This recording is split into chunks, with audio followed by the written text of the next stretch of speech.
오늘은 기도할 권리라는 제목으로 함께 하나님의 말씀 나누겠습니다.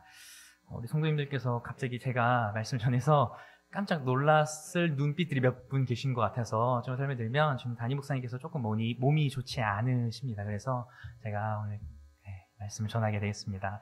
오늘 제가 어제 이제 휴가였었어요. 그래서 오늘 새벽 8시에 새벽 8시에 공항에 도착했는데 가서 빨리 잠을 자야겠다라는 마음으로 왔는데 딱 말씀을 전하게 돼서 급하게 잠을 좀 포기하고 말씀 준비하게 됐어요. 근데 한편으론 이 말씀 속에 누군가 이 말씀을 들어야 할 분이 있는가 보다라는 생각이 들더라고요. 우리 모든 성도님들에게 이 말씀이 정말 마음에 박히는 말씀, 마음에 붙잡을 수 있는 말씀이 되길 간절히 소원합니다. 제가 국내 선교를 다녀온 지가 벌써 한 열흘 정도가 된 것 같아요. 열흘 됐는데 정말 그 시간들 속에서 정말로 많은 은혜를 경험하고 왔습니다. 이미 간증을 통해서 들으셨겠지만 저 또한 그 시간들 속에서 정말 많은 은혜를 누리고 왔던 것 같습니다.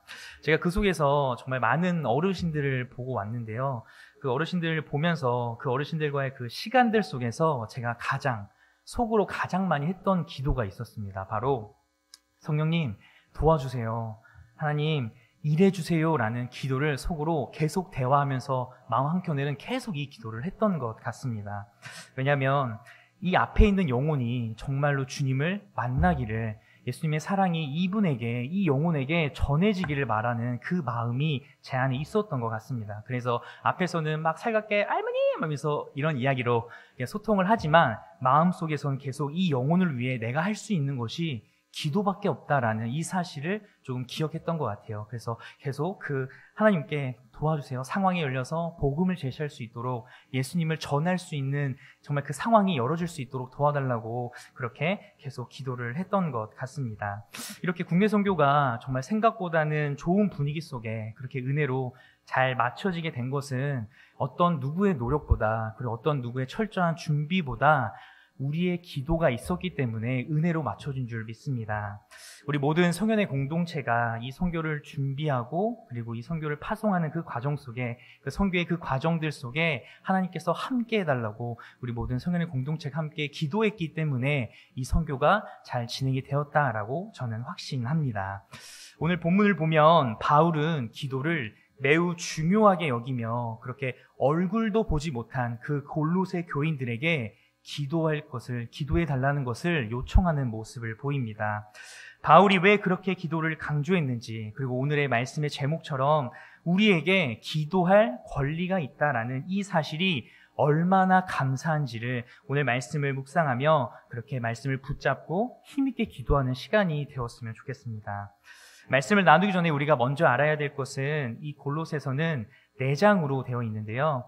1장과 2장, 그리고 3장과 4장 이렇게 구분해서 볼 수 있습니다. 바울은 1장과 2장을 통해서 이 예수 그리스도의 우월함을 나타내며 그렇게 이단 숭배의 위험성에 대한 그 교리적인 내용을 1, 2장에 담고 있습니다.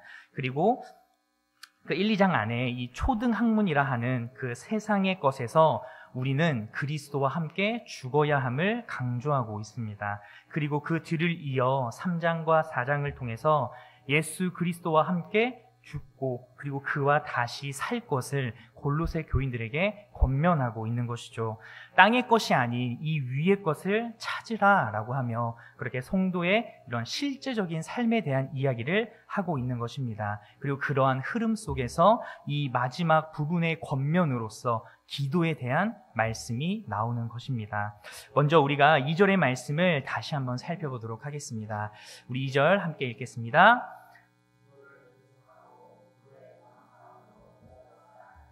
아멘. 2절의 말씀을 보면 기도를 계속하고 라고 말합니다. 이 말씀을 새 번역 성경으로 보면 기도에 힘을 쓰십시오 라고 합니다. 그리고 원어로 보면 이 계속하고 라는 단어는 명령법으로 되어 있습니다. 이처럼 바울은 4장에 앞서서 많은 실천적인 그러한 권면을 한 후에 그리고 초등학문에는 죽고 그리스도와 다시 살아서 위의 것을 찾아야 한다. 그렇게 골로새 교인들에게 권면하면서 강하게 기도에 대한 권면을 마지막에 말하고 있는 것입니다. 바울은 자신의 이 많은 서신서에서도 기도에 대해 강조하는 모습을 보이고 있습니다. 로마서 12장 12절을 보면 소망 중에 즐거워하며 환난 중에 참으며 기도에 항상 힘쓰며 라고 우리에게 권면합니다. 그리고 데살로니가전서 5장 17절에서도 쉬지 말고 기도하라 라고 그렇게 기도에 대한 강한 권면을 여러 그 서신서들 속에서 강조하는 그런 모습을 보이고 있습니다. 바울은 이렇게 기도의 필요성에 대해 절실하게 알고 있기 때문에 그렇게 기도에 대해서 강하게 권면하는 모습을 보이는 것입니다.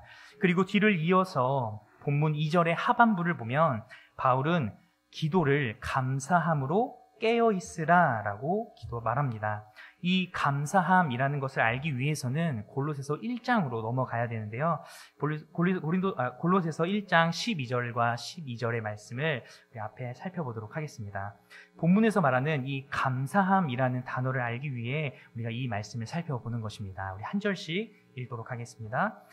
우리로 하여금 빛 가운데서 성도의 기업의 부분을 얻기에 합당하게 하신 아버지께 감사하게 하시기를 원하노라.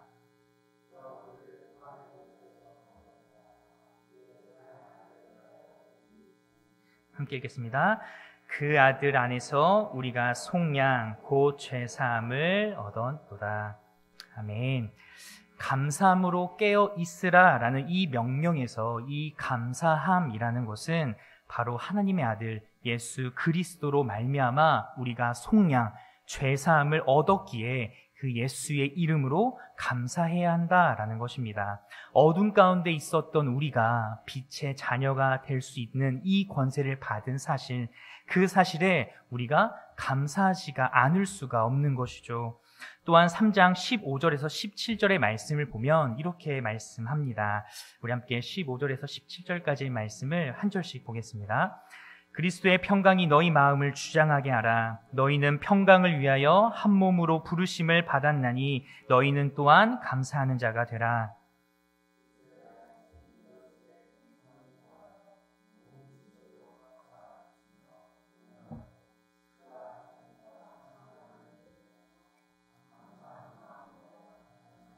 함께 읽겠습니다. 또 무엇을 하든지 말에나 일에나 하나님 아버지께 감사하라. 아멘. 이렇게 죽을 수밖에 없었던 우리를, 그렇게 어둠과 사망에서 허덕이던 우리를 위해 십자가에서 죽으신 예수 그리스도로 인해서 우리가 감사하며 그렇게 깨어 있어라, 깨어 기도하라 라는 것입니다. 우리에게 평강을 주시는 그리스도, 그렇게 하나님의 말씀이신 그리스도, 즉 예수의 이름으로 우리가 감사해야 한다라는 사실을 바울은 가르쳐 주는 것이죠. 우리는 매번 넘어지는 굉장히 연약한 존재들입니다. 죄를 멀리하고 싶지만 우리는 죄성을 가진 자들이기에 이 하나님을 가까이 하지 않는다면 이 죄에서 멀어질 수가 없는 것입니다. 그렇게 우리가 감사함으로 깨어 기도하며 그렇게 하나님께 더욱 힘써 붙어 있어야 함을 바울은 말해주고 있는 것이죠. 사실 우리를 이유 없이 먼저 찾아오신 그 예수님의 사랑을 기억할 때 우리 모두는 감사하지 않을 수가 없는 것입니다. 그러한 감사함에 우리가 깊이 빠져 있을 때, 그 은혜에 우리가 깊이 묻혀 있을 때 우리는 깨어 기도할 수밖에 없다라는 사실을 깨닫게 되는 것입니다. 존 파이퍼 목사님의 하나님을 기뻐하라 라는 책을 보면 이런 말이 있습니다. 우리가 죄를 이길 수 있는 것은 하나님을 기뻐하면 된다. 하나님을 기뻐하면 그 죄에서 우리가 죄를 이길 수 있는 힘을 얻을 수 있다라는 사실을 전하고 있는 것입니다.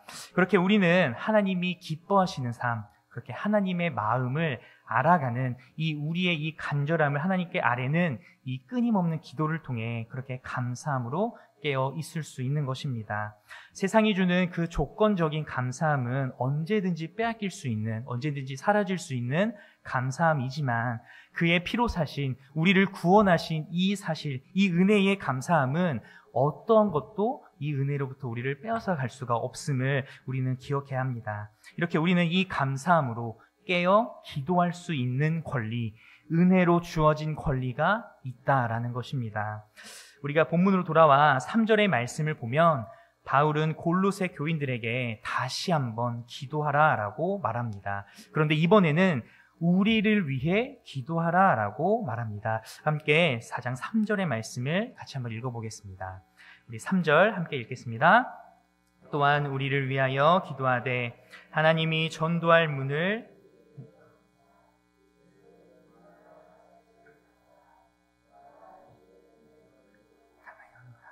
아멘. 여기서 말하는 우리는 그리스도의 비밀을 말하는 이 바울의 동역자라는 사실을 말하고 있습니다. 여기서 말하는 우리가 바울과 함께하는 동역자를 뜻하는 것이죠. 그리고 3절의 이 말씀을 보면 바울은 지금 매임 중에 있습니다. 즉 감옥에 갇혀 있는 상황이라는 것이죠. 그래서 골로새서는 옥중 서신의 하나인 것입니다. 이러한 상황에서 지금 감옥에 갇힌 상황, 지금 얼굴도 보지 못했던 이 골로새 교인들에게 바울은 지금 기도를 요청하고 있는 것입니다. 요청의 내용이 이렇습니다. 하나님이 전도할 문을 우리에게 열어주사 그리스도의 비밀을 말하게 하시기를 구하라라는 것입니다. 물론 이 부분은 매임을 당하고 있는, 지금 옥중에 갇혀 있는 바울이 얼른 풀려나기를 기도하라라는 뜻도 포함을 하지만 여기서의 강조점은 이 그리스도의 비밀을 전함에 있는 것입니다.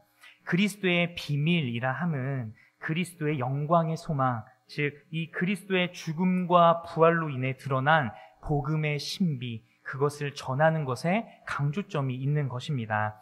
다시 말해서 지금 바울이 골로새 교인들에게 기도를 요청하고 있는 이 사실은 자신이 지금 감옥에 있는 상황을 빠르게 벗어날 수 있게 해달라라는 기도가 아니라 그리스도의 비밀을 말하게 하심, 즉 복음을 전파하는 이 일을 위해서 기도해달라라고 요청하는 것입니다.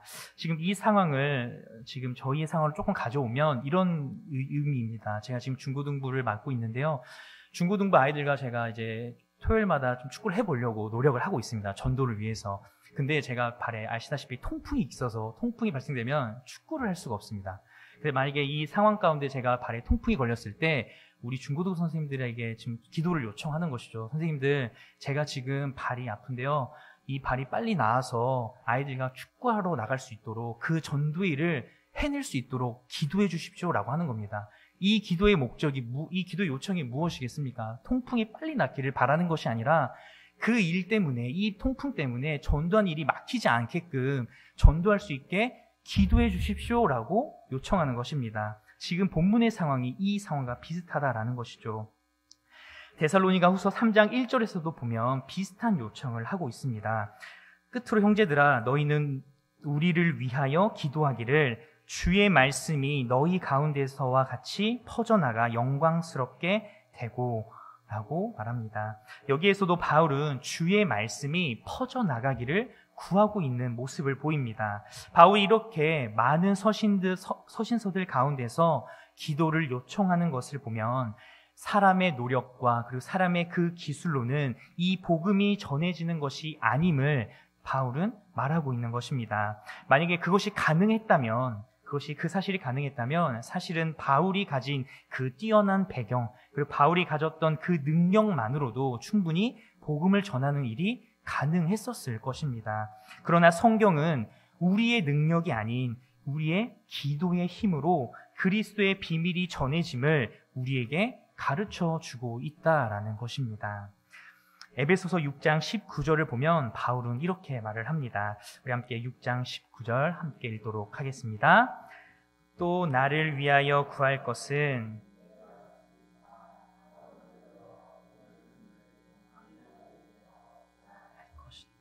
아멘. 이렇게 우리가 기도할 때 하나님께서는 우리의 기도를 들어주시고 그리고 전도할 문을 열어 그리스도의 비밀을 말할 수 있게 해주심을 우리는 믿어야만 하는 것입니다. 왜냐하면 우리의 이 기도를 통해 이 감사함으로 깨어 위의 것을 찾게 되기 때문입니다. 그렇게 감사함으로 우리가 깨어 기도할 때 내가 받은 사랑을 전하지 않을 수가 없다라는 사실을 우리는 기억할 필요가 있는 것입니다. 예수를 아는 지식이 가장 고상함을 알고 그렇게 자신이 가졌던 그 모든 것을 배설물로 여길 수 있었던 것은 결국 은혜를 받은 자만이 할 수 있는 그러한 고백이었다라는 사실이 이 바울이 지금 우리를 통해서 보여주고 있는 것입니다. 성도님들께서 많이 아시겠지만 저는 장교로서 군 생활을 마쳤습니다. 제 수하에는 수십 명의 병사 아이들이 있었습니다. 저랑 많으면은 6, 7살 정도 차이 난 친구도 있었는데, 그 아이들, 그 병사들과 함께 정말 가족처럼 지내며 그 시간들을 잘 버텼었던 것 같습니다. 그런데 상황 가운데 제가 부대를 옮기게 되어야 되는 상황이 생겨서, 이 친구들에게, 정말 가족같이 지냈던 이 친구들에게 내가 줄 수 있는 최선의 것을 줘야겠다. 내가 무엇을 줄 수 있을까라고 생각을 했습니다.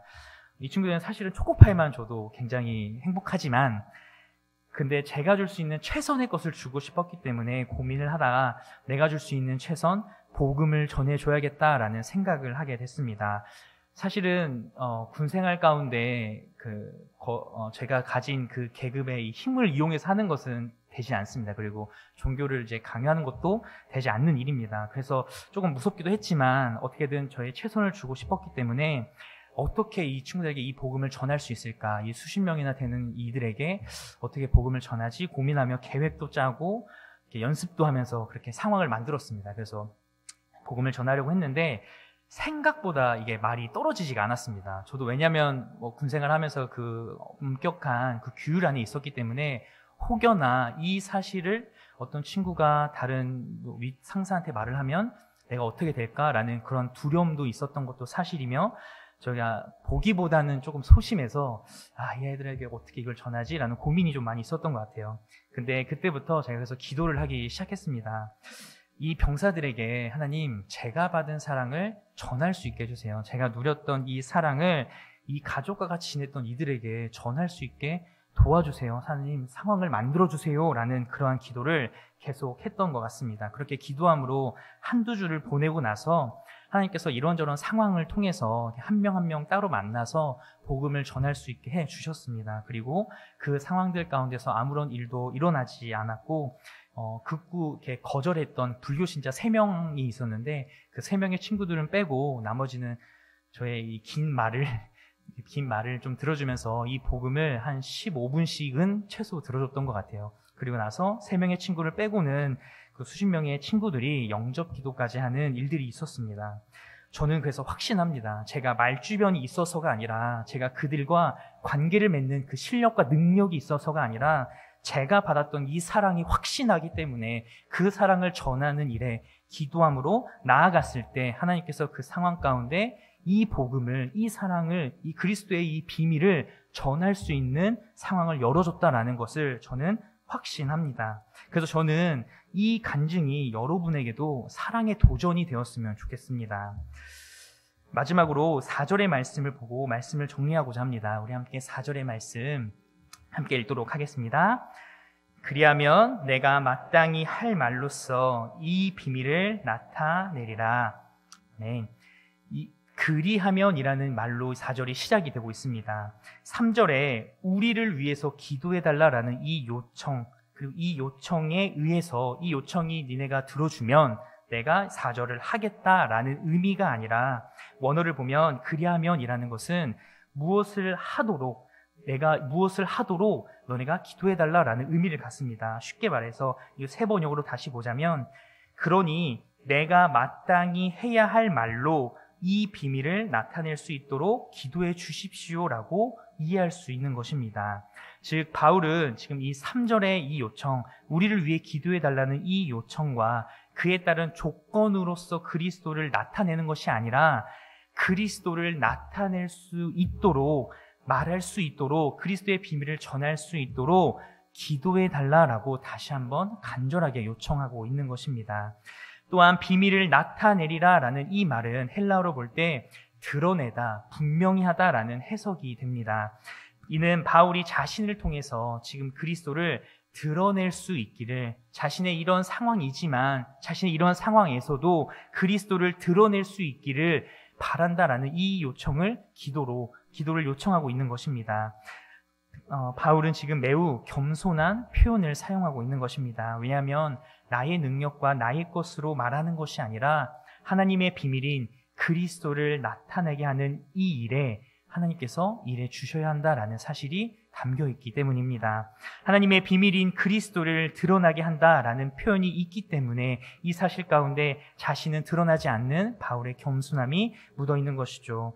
이렇게 바울은 자신의 학문이 뛰어남에도 불구하고 그리스도를 드러낼 수 있기를 기도해달라라고 요청하며 기도에 대한 강조와 겸손을 다시 한번 이 4절에서 보여주는 것입니다. 그리고 바울의 이러한 겸손의 표현은 서신서 곳곳에서도 등장하게 됩니다. 고린도전서 9장 16절을 보면 이런 말씀이 있습니다. 내가 복음을 전할지라도 자랑할 것이 없음은 내가 부득불 할림이랴. 만일 복음을 전하지 아니하면 내게 화가 있을 것이로다. 아멘.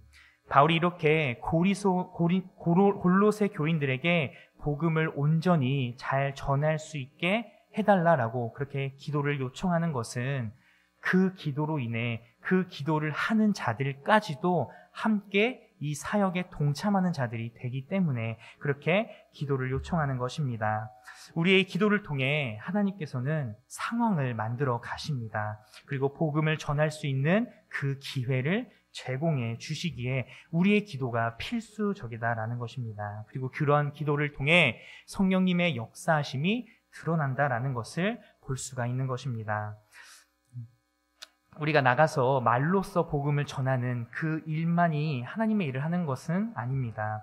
우리가 복음을 전하는 자들을 위해서 또는 그 복음을 전하는 그 교회를 위해서 그리고 하나님의 나라의 이 확장을 위해서 우리가 기도할 때 우리는 복음을 전하는 이 하나님의 사역에 동참한다라는 사실을 기억해야 하는 것입니다. 그래서 우리가 국내 선교라는 이름하에 이 선교를 진행했고 그 선교의 시간이 끝이 났지만 우리의 기도는 멈춰서는 안 된다라는 것입니다. 특별히 이 광야교회와 그리고 그곳에서 계속해서 그리스도의 비밀을 나타내고자 여러 일들로 헌신하며 그렇게 열심을 품고 사역을 하고 계신 이 김인성 목사님을 위해서 우리가 함께 기도로 동역해야 한다라는 사실을 우리는 말씀을 통해 알게 되는 것입니다. 성령의 역사하심에 함께 우리 모두 동참하는 것이죠. 사랑하는 성도 여러분, 우리는 이 본문을 통해 죄인된 우리가 그리스도와 함께 죽고 다시 그와 함께 살아나서 그리스도의 그 은혜에 감사함으로 깨어서 계속 기도해야 한다는 사실을 우리가 본문을 통해 확인하게 되었습니다.